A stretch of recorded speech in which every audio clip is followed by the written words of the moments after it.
Dear Nepal, I want to speak to you directly about what's happening in your country now. My name is Kazi Mamun. I study geopolitics out of passion. You may not have seen my interviews with global leaders like Dr. Mahathir Mohamad or Dr. Shirin Ebadi, but I ask you to listen carefully to me next few minutes. Today, on September 8th, 2025, young people filled your streets.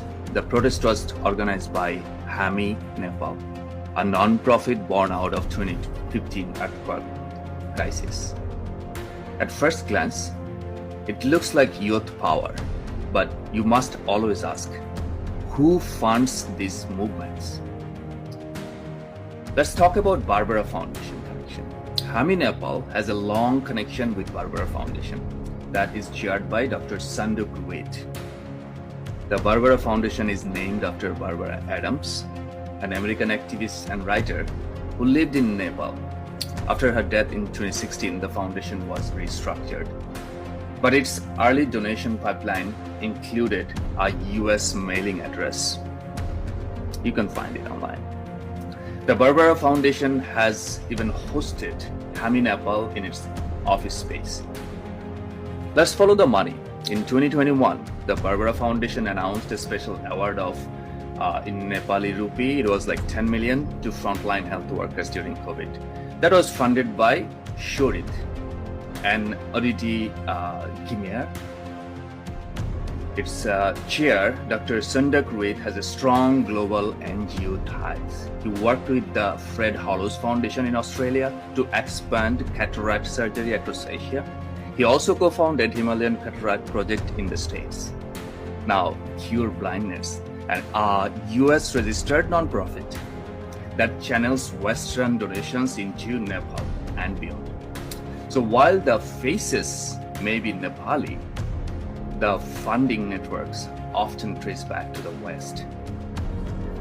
Let's take a look at the pattern. This is not unique to Nepal, what's happening. In Bangladesh, foreign-backed NGOs and civil society groups played a key role in unrest and destabilizing the government under the banner of democracy and rights. The pattern is clear. Local groups, fueled by foreign money, creating instability that foreign powers can exploit. Why Nepal matters in global chessboard now? Why now? Because your country sits between China and India. The United States is engaged in a tariff wars and strategic clashes with China, India, and Russia.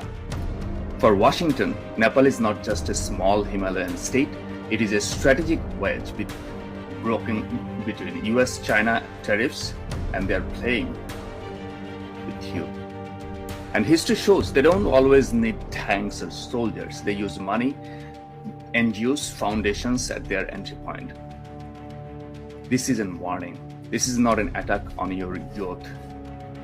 Their frustration is genuine. This is not an attack on HAMI Nepal. Their origin were noble. But when foreign money mixes with local anger, it rarely ends well for your nation. Nepal must learn from Bangladesh and from others before you. So I ask you, Nepal, when you see protest banners, ask who paid for that printing. When you see NGO offices, ask who funds the rents. When you hear slogan for change, ask whose change and whose benefit. The truth is simple. Foreign-backed organizations, directly or indirectly, are playing a role in today's uprising. Nepal, you cannot afford to be blind.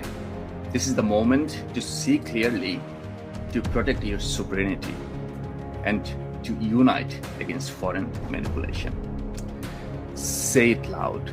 You will not be pawns in another nation's geopolitical game. Wake up. Wake up now.